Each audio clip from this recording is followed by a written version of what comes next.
कि जब गांव के लोग भूखे मर रहे हों, जब पड़ोसी का बच्चा दूध के लिए बिलख रहा हो, उस समय जाकर के दूध का अभिषेक कर देने से भगवान प्रसन्न नहीं होते। उस भूखे बालक के पेट में दूध डाल दो, ईश्वर की कृपा तुम्हें सहज प्राप्त हो जाएगी। क्योंकि भगवान कृष्ण ने गीता में साफ साफ कहा है, ते प्राप्नुवन्तु मामेव सर्वभूत हिते रता।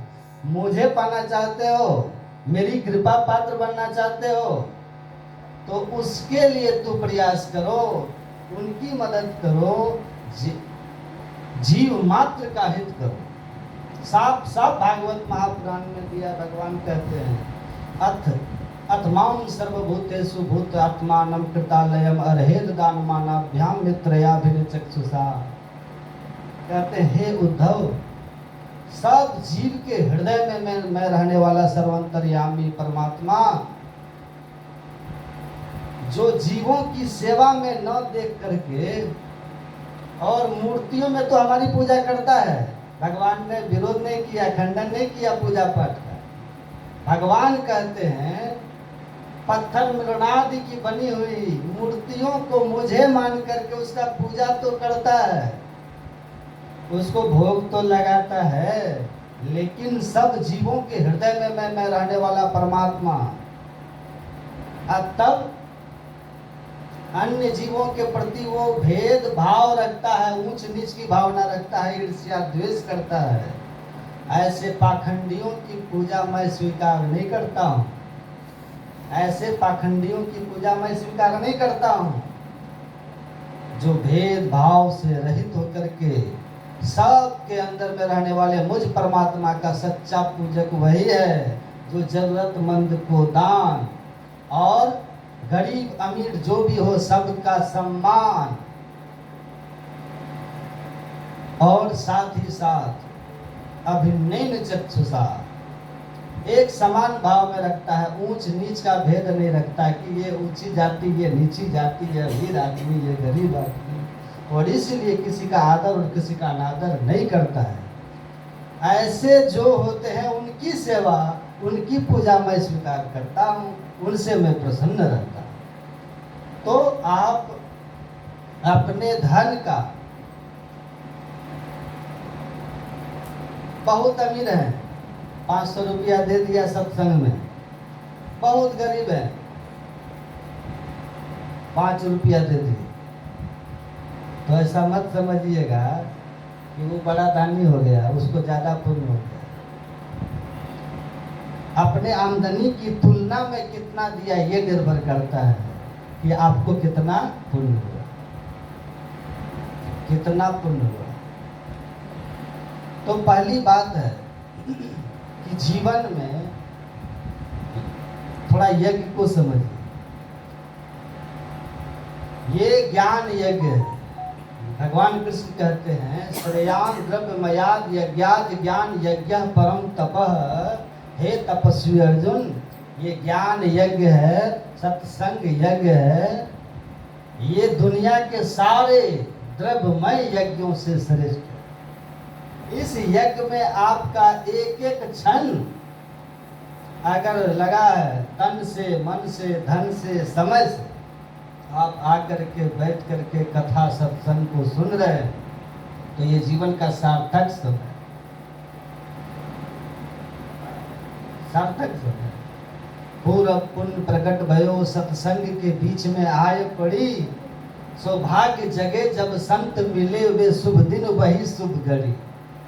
यही शुभ दिन है, यही शुभ घड़ी है जब सत्संग हमको मिला। का हनुमंत विपत्ति प्रभु सोई, और जब तब सुमिरन भजन न हो। हनुमान जी कहते हैं कि जिस क्षण में भगवान आपके बारे में न सुनूं, आपका भजन ध्यान न हो, आपकी मैं चर्चा न करूं, वो समझिए विपत्ति के क्षण है। और सुख के क्षण यही है, सौभाग्य के क्षण यही है जब सत्संग के बीच में आए पड़े। ये सौभाग्य जगह। गुरु महाराज कहते हैं, मन विषयों ही में लागे, सत्संगति से हटी भागे, मौकों करो सब आगे। मेरा मन जो है संसार के सुख के पीछे भागता है, संसारिक चीजों में भागता है, मौकों सत्संग में नहीं लगता, मोह करो सौभाग्य, आप मुझे सौभाग्यशाली बना दीजिए, अभागा हूं मैं। कैसे सौभाग्यशाली बनाइएगा? सत्संग में लगा दो, सत्संग में लगा दो।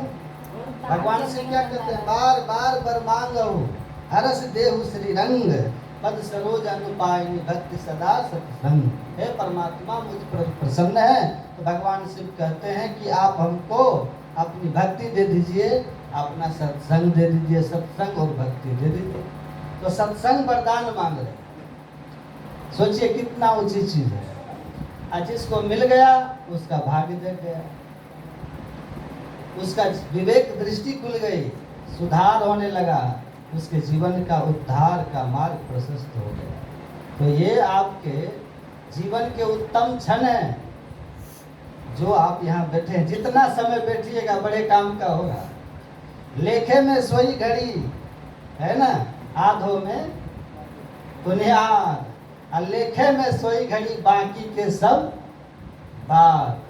परमात्मा के घर में यही समय आपका सही रिकॉर्ड में जाएगा, बाकी सब व्यर्थ चला जाएगा कूड़ेदान में। तो इस क्षण का लाभ ले लीजिए। और ये सौभाग्य आपको मिला है कि आप आदमी हैं। क्या है? मानव है। किसी पशु पक्षी को बैठ करके इस कथा वार्ता को सुनने का सौभाग्य है, वो समझेगा। आप समझते हैं, सुनते हैं, आप आनंदित होते हैं क्योंकि आप मनुष्य हैं और भगवान राम का उपदेश आपने सुना है। इस ज्ञान में, यज्ञ में भगवान ने अपनी प्रजा को बुलाया है। राजा बनने के बाद भगवान ने अपनी प्रजा को बुलाया, इसी तरह बैठाया, अब बैठा करके हाथ जोड़ा,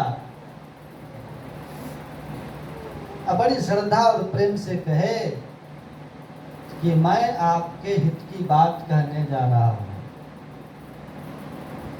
इसमें हमारी कोई प्रभुता न समझें, लेकिन मैं जो कह रहा हूं उनको शांति से सुनिए। करहूं जो तुम्हें सुनहूं, करहूं जो तुम्हें सुहाए। हमारी बात को सुन लीजिए, अच्छा लगे तो मान लीजिएगा, और नहीं तो जो आपको अच्छा लगे कीजिएगा। तो आप समझिएगा, पूज्य दल बहादुर बाबा बहुत अच्छी बात कहते थे, मेरा काम था कहना, हम कह दिए। आपका काम है मानना और करना। आप जाने, अगर हमारा कहा हुआ कीजिएगा तो करिएगा, और नहीं तो मरिएगा। नहीं तो मरिएगा। क्यों? तो हमारा काम है कहना, हम कहेंगे। ले लो रे कोई राम का प्याला, आप ले लो तो आप अमर हो जाओ, और नहीं लो तो मेरी ना मानो, जमराज तो मनाएगा, तेरा किया डंडा मार के भुगताएगा। कहे गीतानंद फिरेगा तू रोता, लाख 84 में लगाएगा गोता, और फिर मरना, जन्मना और मरना पड़ेगा, रे मन मुसाफिर निकलना पड़ेगा। याद रखिए, आएगी नोटिस, जमानत न होगी अगर तेरे पल्ले अमानत न होगी। जब तुम किनके अदालत चढ़ोगे, पूछेगा साहब, तो क्या तुम कहोगे? कुछ है ही नहीं।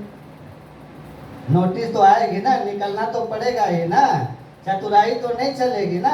यहाँ तो आती है कोर्ट की नोटिस, तो कहते हैं लोग की नहीं लेते हैं, कहते हैं ना, नोटिस स्वीकार नहीं करते। 1-2 बार तब जबरदस्ती आती है कि भाई नहीं आओगे तो पकड़ के लाया जाएगा। नोटिस से नहीं लो तो अदालत को होगा कि नोटिस ही नहीं मिला, तो कैसे आते? तो बाद में वारंट आता है तो 1-2 नोटिस तो आप लौटा देते हो।